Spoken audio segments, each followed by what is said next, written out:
Kareen has a knack for business. Kareen leads a lot of her clients and businesses, and especially in her own business, from a heart-centered leadership approach. Knowing that how you show up in your business is reflected in the growth of your business, because we haven't been taught the skills to face ourselves truthfully and more about the posturing outwards for acceptance. The world needs your gifts, but you need to fuel yourself in order to share your gifts. And I think if we don't pause and take care of ourselves health-wise, then we're bringing all the junk we're carrying around on the inside and spewing it out on everybody we're trying to lead. All right. Kareen Walsh, welcome to Live Your Truth Now podcast. How are you? I'm great, Mike. So great to see you. Well, not see me. We had a little bit. I can't see you either. I saw you before you did that, though. Yes. I saw you. Yeah, we did. We had a nice, friendly exchange in the beginning. Got to see each other. It's been a while, but yeah, we can't really see each other, but we can see each other on Riverside. Anyway, we'll segue away from that topic because I don't think anybody really wants to hear about that, and just jump right into why you're on the show today. Yeah. Okay, great. Yeah. So, for you guys out there that don't know Kareen, I met Kareen through Chris Harder through a business workshop that we did, and Chris is a great friend of both of ours. And one of the things that I found just so compelling about Kareen, everyone, is that Kareen has a knack for business. She's also just a amazing breathwork instructor too, which, by the way, we're gonna have to talk about that later in the episode. But more importantly, Kareen leads a lot of her clients and businesses, and especially in her own business, from a heart-centered leadership approach and also identity, which I think is going to be a great topic for us to dive into. So I'm excited for that, Kareen. And I want to open it up with talking to you about entrepreneurs tend to focus so much on numbers. They focus on profit. They focus on bottom line. There's this stress. There's this burnout. And it creates a lot of lack of clarity of what they want to do. Like they're pulling all the levers or pushing all the buttons and things aren't moving for them. You were talking to me about clarity on identity. Who do you have to become to make this business or this dream work? And I want to start off there with you talking about, why do entrepreneurs struggle so much with getting clear on what they want in the business? It's such a great question, Mike. I found that with most of my strategic work, when companies come to me and they're at that, we've proven we have something to sell and we've hit our initial numbers. Now we want to scale and potentially have an exit. You really have to dial in not only on the pure vision of where you're trying to go. So that's number one, where, I always focus on, well, what's the destination? And then it's about, who do you have to become to lead yourself, your team, et cetera, to that destination? And I think we don't talk about that enough. Like there isn't enough to exercises or even just dialogue around, if that's the end goal, like what is my role in that end goal? And am I the right qualified person for that? It's kind of why you've seen in the startup game where if an equity company comes in and does a series round and then they come in and they change the whole team, it's because who's going to take them to where they need to go is a different skill set sometimes than who's already on the team. And it's really abrupt and it's sometimes obnoxious because I don't think they gave the existing team a chance to be assessed if they're a fit. But knowing who you have to become to lead it is so critical. And it's what I bring to the table every time I work with my clients on their ultimate visions, as I call it, because I want to make sure we have a growth plan for them, or we have a plan for them to exit and own their business and bring in the right expertise to execute. Because that's a big piece too that a lot aren't aware of. Yeah, I love talking about the growth plan. And I'm sure you've seen this in your work too, and as well as I have, being an entrepreneur for the last 5 years, the rise of the focus on self-development being one of the main, if not the main driver in the success of an entrepreneur. When you talk to them about self-improvement, or you talk to them about clarity of their identity of who they need to become, what are some of the challenges that you see within the entrepreneurs where they struggle around who do they have to become? Is it mentally fit? Is it physical fitness? Is it financially fit? What are those arenas that you dive into when it comes to this identity work? Yeah, I mean, it is the holistic approach. It is, especially if you're an entrepreneur, you've chosen that path, right? Yeah. Like you've chosen to build business to create wealth for your life. Like I always say, your business fuels your life. Mhm. Your life shouldn't be fueling your Yeah. business, right? Because that is the burnout track, which we could talk through. Mhm. But like your business is meant to fit into your life as an entrepreneur. It's a choice. You don't have to be doing it. You could easily go join someone else's company and coast under their directive, right? Mhm. But as an entrepreneur, knowing that how you show up in your business is reflected in the growth of your business. So if you are not personally growing, if you are not trying to figure out new skills, new methods, new ways of being best at yourself, like your own self mastery, it 100% will limit the expansion of what your business is trying to do because it's limited by you and your leadership. Mm. It's limited by the box you put yourself in. And I think self awareness is probably the number one skill Mhm. to lean into if you're feeling that your business is stuck. I would point the finger back at yourself and being like, well, what am I doing to contribute Yeah. to this stuckness? Am I being open enough? Am I looking at my own health, my relationships at home, my relationships with my family, the ability to connect with my team and my clients? How am I showing up to define the energy that I want coming to me in my business? So it has to be a bit holistic, I would say, if you're going to have a continuous growth business, but also to feel unstuck if you've hit a plateau is definitely, some of that self-work and facing yourself as the leader of it. It's such a harsh topic, I would assume, when you're Mhm. addressing CEOs who are maybe in the high six figure, early seven figure range. And they're like, I want to make eight figures, but nothing seems to work. And you present them with this, like, well, it falls back on you. Um, I could only Yeah, imagine. I mean, Yeah, go. I can be that harsh. Yeah. Generally, I'm a lot Yeah, of softer and more course. nurturing. Of course. No, I know that. I think I think it's more from, it must be such a harsh truth though, for them to hear that It is. from you and telling them, hey, it's actually that next level of growth falls back on you. What's that process Which look is like? why Yeah. because it's why I position it was like, who do you need to become to stand in that vision? Mm, So when you're future projecting, right? Like whether it's for the model of your business with the numbers and et cetera that you were just talking about when we kicked this conversation off, like people are trying to measure their success. There's also a measurement around who you have to be in order to stand in leading it. And a lot of people don't take the pause to think about, mm, well, okay, so if I want to grow this into a $50 million yeah. business, that's a lot of responsibility. Who do you have to become to be healthy leading that? Mm, Does that mean that your health practices have to shift because you got to be top of your game because 50 million versus the 2 million you've been earning is a totally different model of where you're spending your time, how you're spending your time, who you're spending it with, and how efficient you have to mm, be, how disciplined you have to be to run that. So it's literally in that question of now that you visualize that business, who do you need to become? And if it's an unknown, I don't know. I don't know who I need to become. All right, mm, then let's step it forward into the next year. What are we going to accomplish in this next year? And who do we have to become in order to accomplish that in this year? Because who you are at the 50 million is not going to happen overnight, right?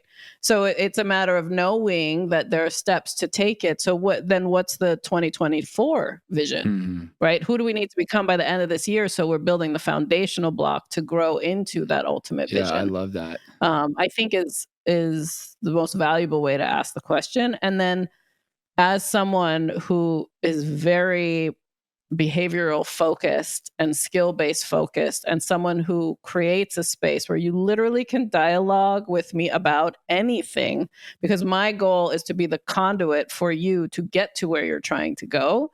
I think is that safe space for that harsh truth to come out and allow them to express all their fears, all Mm, their mindset blockers, all the things that they once were told when they weren't good enough to like reshape that to become who they need to be in order to lead in a more aligned way. Like that's the gifting that I enjoy the most in my work. But that's how it's managed. You're quite talented at it also, just from our conversations, of really just helping people get so much clarity around the next level. Who do you want to be at the revenue driver mark? Or who do you even want to be in the next 5 to 10 years if we were to take money off the table? Who is that person? With clients, what do you see as some of the most common fears when you give them this type of framework or this process of becoming somebody different than what they recognize themselves to be in this current moment?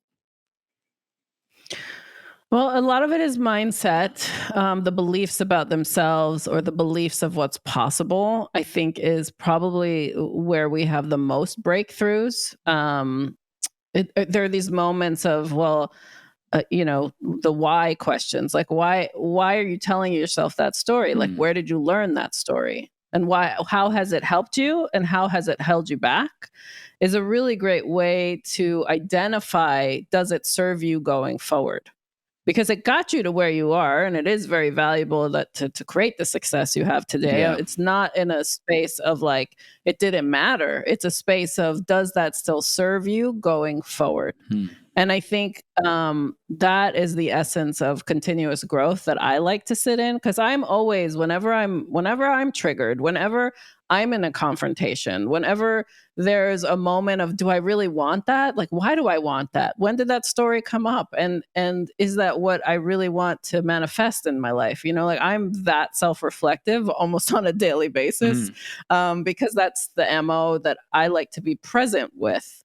I think a lot of people struggle in that because we haven't been taught the skills to face ourselves truthfully and more about the posturing outwards for acceptance, or a story we told ourselves of what success is that then creates this fear spiral, when truly you just have to act towards what it is you truly want and allow yourself to evaluate, does this still fit for me? And then let go of the things that don't to create room for the things that do. That is so good, because the first thing that came up to me was the story about hard work equaling success. Now, I may or may not get some flack for this, but at this point, I might as well open this up for conversation. There always is this idea that I have to work really hard, I have to grind, and then I'll be successful. There is a lens of truth to that in many forms, and it has been proven over time. But for that to be the only truth of how you become successful, which by and large, I think, to your point, success is completely subjective and it's up to the individual. And so my question for you is when the story around I have to work all the time, or I have to quote grind, or I have to hustle 24/7, I got to be locked in, dialed in order for me to be successful. I imagine that there's a conversation also around burnout when that happens. Talk to me about those conversations and what happens when you present this idea of burnout or time management or stress management in relation to hard work equals success. I mean, it's a great topic, in the sense that I don't think we've got it right yet. The way I had to approach it for me, I was on my own route to burnout. I've had the beginning of my career, I'm very lucky that I learned this in my 20s, my early 20s. I had a job where that grind mentality was the thing, because I was like, I got to prove myself. If I don't prove myself, then I'm not going to get promoted. And, this is when I was in someone else's domain, right? And I was a hard worker. My work ethic was insane. I would take on more than I was supposed to do, because I thought that would get me recognition. Right. And it landed me in the ER. Like literally landed me in the ER. And even being in the ER, I was stressed about getting to work on time that morning. Oh my God. That's how much that mindset of like push, push, push can be so destructive to your body and your relationships, if you don't listen to it. And so with that, I still stuck with that job a little longer, even though it was like wreaking havoc on my health. And what actually was the trigger for me to wake up was when that company stunted my own growth. It's like all this grind didn't matter. All this push didn't matter. It was something that I was just wanting growth. I wanted what's next, and literally hit a glass ceiling by the age of 23. And I realized I'm never going to let the limitations of others become my own. That was like lesson number one. The second lesson I got from those moments was, what would life look like if it was minimal effort, maximum reward? Oh, that's so good. Like if I changed my philosophy on like, I know I'm good at what I do, and I know I'm willing to learn, and I know I'm hyper curious, and I know that I will literally step up to any occasion, because I'd proven that even that young. I'd been working since 13. It's not like I wasn't, in a work environment before, but that was innate to me. Was my hustle was really around, I will show up to the occasion and do the best I can, right? What I didn't realize was the environments I step into to do that in matter more. So burnout happens when you're misaligned with what you're bringing to the table in the environment you're bringing it to. It's the expectations that others put on us, or it's the lack of communication or the miscommunication that we surround ourselves with, where we're in our own heads around what we think we should be doing that's the best, when truly it's what is the collective when you're working in an environment with others, and what to do next. As an entrepreneur, burnout happens because everybody's trying to do everything themselves, Right. and they don't hire people fast enough. Yeah. Like, that's number one. So I've good. seen time and time again where it's like, but I'm the one that has to do all the things. But do you? You're the most expensive person in your company when you own your business. Yeah. You 100% affect any revenue coming in. So if you're not doing the things that actually bring in the highest return for your company as an owner, entrepreneur, if that is your role, then you are literally you're the highest expense, and you won't grow past that if you don't go hire the right people. So that's 100% a path to burnout as well. When you're trying to do it all yourself and you think that you have to be in control, when truly, if you bring in the experts to do their part, it's so much easier. That's minimal effort, maximum reward. Like, go after the things you love doing. And that's also the thing that, I think most entrepreneurs struggle with, is the fact that they can pay somebody else to come in and take something off their plate that would allow them to get their time to focus on the thing that is really, one, the thing that the founder loves or the entrepreneur loves, and two, the thing that they're really good at too. There's a book I'm currently reading right now as we're recording this called Buy Back Your Time by Dan Martell. And the book is really great because it talks about this concept of focusing on your zone of genius, focusing on the thing that you're really good at, and then getting rid of everything else. And he has this thing called the drip matrix, which I won't go too much into it, but it's essentially like figuring out, these are the things that take energy away from you, and they should go in the delegation box, and you need to go find somebody to do that for you. And I do a very similar exercise that's too what I with was. my clients. It's awesome. Yeah. It's like, it's a game changer realization. Yeah. And that was the thing I wanted to ask you about is that in the process with your clients, walking them through this somewhat of a drip matrix or this somewhat of a delegation bucket when you're going through and you're organizing with them. And I'm assuming this is like in a deeper conversation, couple sessions in, you're now exposing this entrepreneur to the tasks and the way that they're spending time. What are some of the ideas that these entrepreneurs have around time and the friction points that they have when you tell them, okay, you might want to outsource this. You might want to get somebody to do this for you. Well, I think time is a construct, right? Like it is, and we all have different versions of how it's a flat we circle. see and use time. Yeah, it's a flat circle. Yeah. Right. Yeah. Like, so, first off, it's understanding, again, what's the destination, because we have to understand and then when we understand who you need to become, right? Where does your specific time need to be spent to get you there? Then we can do time blocking exercises. We can figure out what gets fit in where. But the exercise you were talking about that Dan brings up in his book, I do something similar where I have my clients really get clear on what their zone of genius is or what their innate skill set is. What are the things that light you up the most that if you didn't even get paid, you'd still show up for, right? You're going to do it anyway. It's literally my whole business is built on that for me, because I would not show up to it if it was not innate to me. Now, I had to learn, and this is what I also train my clients on, is to delegate all the tasks. You have to know the tasks. Where are you spending your time? And so when you put that list together, it helps you not only group the things to delegate, but it also shows you the things that are important to you. So time management, I always find that as a leader of a business and someone who is going to be serving all day long, right? Showing up for the business, showing up for the client, showing up for the team, etc. You have to serve yourself first and figure out how you fill your cup up first thing in the day. And I'm very disciplined about that. So from a time blocking standpoint, my mornings are mine. Like that's it. Like I have a certain time, and what I do in that time is also very disciplined and making sure I'm filling my cup to be ready to serve all day. Now, when it comes to what to do with the rest of your time, your working hours, or however you look at that, in my immersive sessions with my clients, we go through a time blocking exercise based on their goals and also how they want to live their life.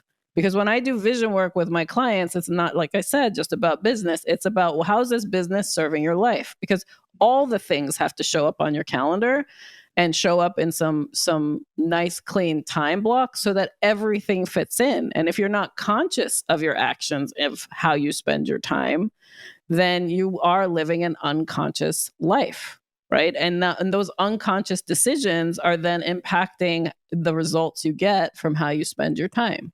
This is interesting because you talk about your mornings being, you talk about your mornings being like your time. And for you, if you could walk us through what that looks like. Is it a 5 a.m. early riser till 10 a.m.? And in between that, you're doing like these 3-4 hour morning routines? Is it, just dialed in, getting in, focus work, reading, whatever the case may be? What are some of the things that you do to really set yourself up in the morning? Yeah. So I call it, my me time, in that I don't like to put too much pressure on a have to list when it comes to me. It's more of a get to. Oh, I love that. I wake up because that's part of my health. Like if I am stressed up and I look at the clock and I go, like with a stressful attitude, that's going to carry into my whole day. So I actually don't set alarms unless I have to catch a really early flight. I've just started doing that, Kareen, and it's phenomenal. Yeah. Love it. It's game changer, right? Like energetically. Because when something is abruptly waking you up, you're actually not listening to what your body needs each night. So I have a discipline about going to sleep. I do my best, unless I'm traveling in time zone differences. I have to deal with jet lag, but I do my best to be in bed and ready by 9:45 so that I can try and be asleep by 10 p.m. And so it starts in the evening before. And I make sure I check my schedule to make sure that I don't have to start anything early, like an early flight or an early meeting, et cetera, because I block my time to try not to have meetings with anyone until 10 a.m. My wherever I am, time zone wise. Obviously, there's caveats to that with events and such, but that's my discipline around my own schedule. When I can control it, it's 10 a.m. That way, when my body clock chooses to wake up at 4:30 a.m. or 6 a.m., I still have a huge chunk of time to then fit in the things that fuel me. So the things that fuel me are meditation. I meditate daily. I journal daily to get my thoughts out and get them organized and just make sure I'm facing, again, that's my self-reflective time where where are the things, was I triggered yesterday? Why was I triggered? Or what do I want to celebrate? Whatever it is. So I journal. and then I work out. I have to move my body and sweat. Otherwise, y'all don't want to be around me. Like I basically release and get my strength moves in or my cardio in, whatever that looks like. And it makes me feel amazing. And I do it on vacation. Anyone who follows me on Insta will see me posting my workouts because like my post workout stuff, only because it holds me accountable, but it's also shows the discipline. That was the other thing I And was going to then mention too, Kareen, is like, you're so good at yeah, that. You're so diligent at like holding yourself accountable with that. And it's yeah, so great to see that, because it's an example thing. It's showing people, hey, if I'm working out and I'm telling you to do the same thing too, you have proof that yeah. I'm eating my own dog food. Yeah, integrity is one of my core Mm, values. So follow through what I say is very, very innate and is like my core for sure. And so I do share it because I know then I get these messages like you inspire me, et cetera. I'm like, great, did you get yours in? Like, even if it's 5 minutes, did you move your body? Like take care of you, please. Like yeah. the world needs your gifts, but you need to fuel yourself in order to share your gifts. So that's why I share it. And that breath work also is part of my meditation. I didn't mention that earlier, but all those things happen. Then I fuel my body with breakfast. And in that time, as I'm cooling down, because that's my post workout, that's when I start to check in on my schedule and check in on my intentions for the day and like what's the focus before I get ready. And now I initiate my calls, and like 10 a.m. on, I'm available. And so that's my discipline to fuel me first, and then now I focus on Yeah. my day, my work day, and I try not to work Fridays. So my Fridays are what do I call them? Fun, flexible flow Fridays. For myself. This is the other tip, guys. If you're going to do this on your calendar at all, block your time with fun names for what each thing is, because you want the excitement to show up for it, you Yeah, I know? love that. That's so great. With breath work, I wanted to transition Yeah, into the breath work piece, because please. you have a phenomenal story on how you not only discovered breath work, and I'm assuming it came out Mm. of that story that you told us, the horrific story you told us about ER, and that kind of the rock bottom moment where you realized something needed to change. But you're also integrating that a lot in your practice in coaching entrepreneurs in the power of breath work. How did you discover this and discover the power of breath work? And when you incorporate it in with entrepreneurs, what's the Yeah. purpose of the breath work for them that I guess you find powerful in terms of getting the transformation that they're seeking? Sure. I mean, great question. My journey on holistic health practices started, like inferred, the late 20s, I Mm, would say. I didn't get it when I had that burnout moment. I still had my hustle push focus on my career. When I was 29, turning 30, I had resigned from a top position. I was running mergers and acquisition operations for a financial tech company, and realized like I don't want to be this anymore. And I had moved to Colorado at the time. And that phase allowed me to really focus on my mm. health. I was working with like a homeopathic doctor and like trying to reset everything. And within a few years, then I learned a meditation practice first that really centered me and cleared things out energetically that I didn't even realize how valuable it was until I was disciplined about doing it daily. So it's always been a part of my path is how do I make myself feel the best internally so that I can show up externally in the most authentic Mm, and that's aligned so way. good. And I think if we don't pause and take care of ourselves health wise, then we're bringing all the junk we're carrying around on the inside and spewing it out on everybody we're trying to Yeah, lead right. or serve or whatever, right? Like, so if you're not integrating it, then you're missing the mark, right? Like there's opportunity for you to grow in a different way if you do start to focus on it. Breath work came to me um last year. It's been a year and almost 2 years now, I think. Mhm. Anyway, I going through my divorce, I found that I needed better healing practices on releasing stale energy that just I knew did not belong in my body. I cognitively knew the direction I wanted to go, and I had the right thought process on things, right? And to act on, whether it was for my business or in my relationship or, however I was transacting in life. But there was something that it kept like getting the message of you're carrying around stale energy. And what I didn't realize is when you have trauma, whether it was that episode going to the ER or the emotional trauma of a relationship that just isn't serving you anymore, it energetically gets carried in the body. And until you can figure out ways to release that, it still comes with you. And that's why when you get triggered by a very small moment from someone brand new in your life, and you're like, why do I want to rage out on this person right now? It's because that energy is still in there. It's not, it's even though cognitively you might have gone to therapy and understood it better and like where it stemmed from, all the things.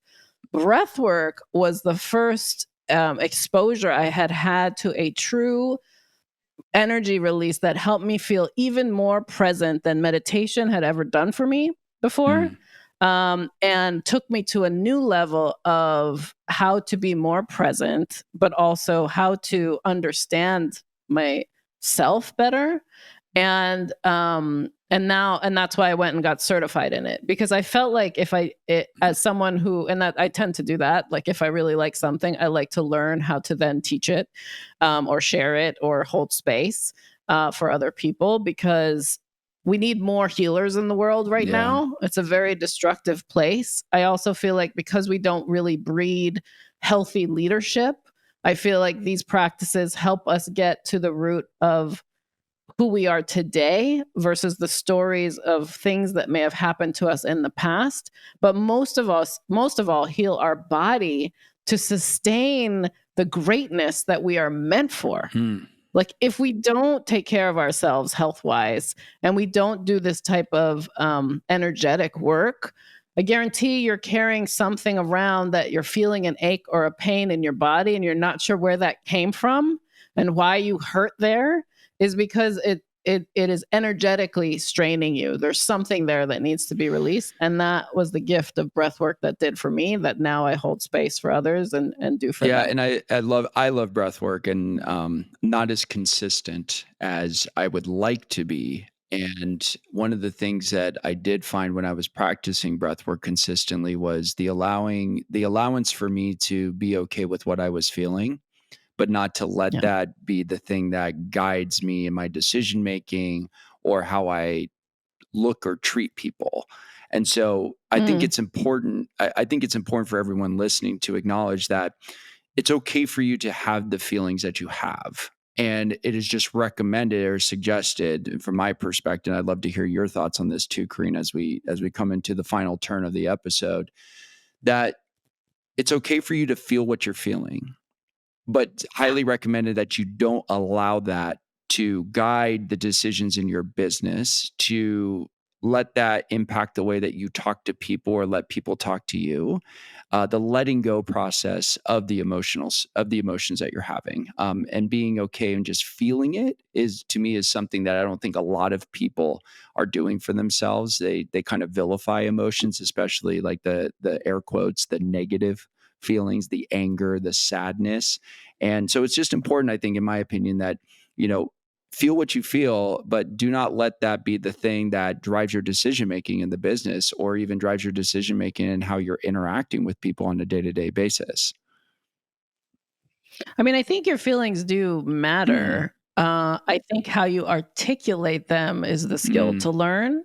Because if you don't express it, then you're kind of shoving it down, and you'll end up with a lot of gut issues. Like if it doesn't come out your mouth, so because I'll tell you why. Yeah, no, please. I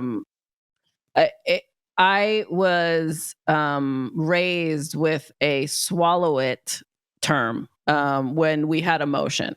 Like we couldn't express it. It was like, just swallow it. Like you're just show up this way. And when you do that, creates a lot of health issues versus the space to express the feeling. So in a work environment today, and I've had gut issues majority of my life because of that. And it's taken a lot of this like healing work to release it, even though the diet, because every time I did the dietary work, the nutrition-based work, et cetera, still didn't fix it. It was all emotional. which is crazy.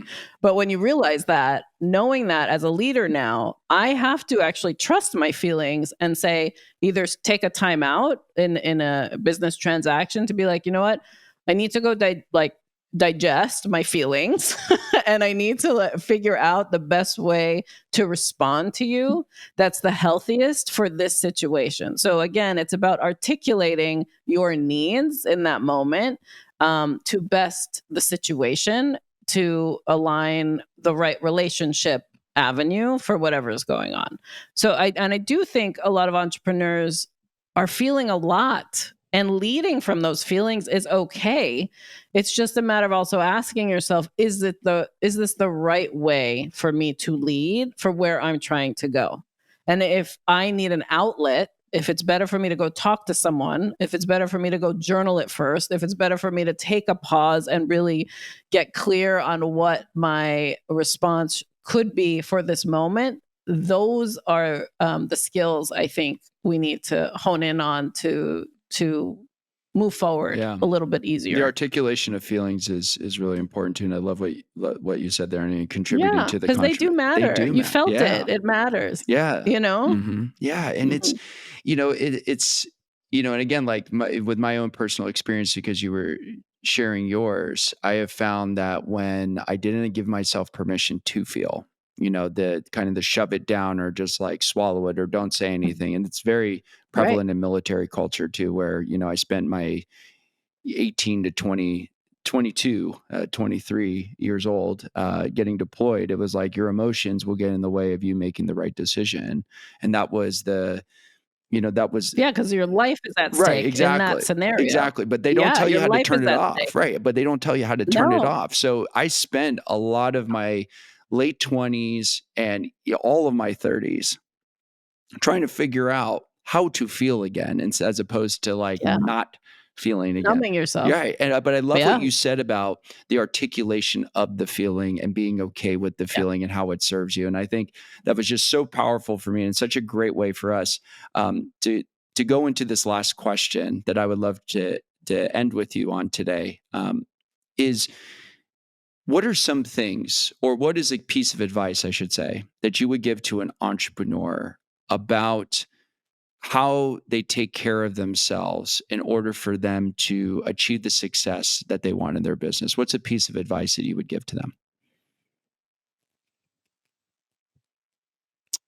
I would say you set the tone at the pace of how you choose to lead your business. So incorporate what your needs are to be your healthiest in order to do that. If you can come at it with that type of holistic approach, you'll go further faster, because you're actually you've humanized yourself in your business. Yeah. I think we miss doing that. It's not about the business. It's not. You created this thing that you want to be proud of and stand in and lead.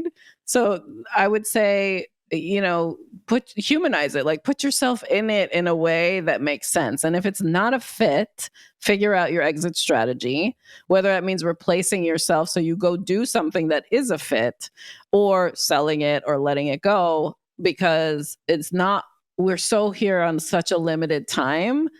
Your time is so valuable. Make your time worth it for where you spend it. Obviously, you're gifted as an entrepreneur trying to go after something new. Just have more fun and take care of yourself in the process. I love that. That's so good. Yeah. Kareen, thank you so much for joining the show today. And as you know, we ask every single guest what their personal definition is of living their truth. So, Kareen, what is your personal definition of living your truth? Living my truth means I need to, and I will, express whatever it is that's going on for me, and be unapologetic about it. That's my truth. If I had so many years of masking that, and that showed up in very destructive ways, I would say, that once now, I'm so connected to my truth. I do not show up for anything that I do not want to be a part of. And it has been magnetized now what I'm attracting in because I'm standing in that truth. I love that. Kareen, you are a force to be reckoned with, but also even a more amazing human being. And thank you so much for sharing your expertise, your time, and your energy with us today on the show. Really appreciate it, my friend. Thank you so much. Thank you, Mike. And thanks to all of you for tuning into this week's episode of Live Your Truth Now. If you like what you heard, go ahead and give us a follow on Apple, Spotify, or wherever you get your podcasts. You can also watch other episodes of the Live Your Truth Now podcast on our Live Your Truth Media YouTube channel. This is Mike Liguori. I'll see you next week. Take care.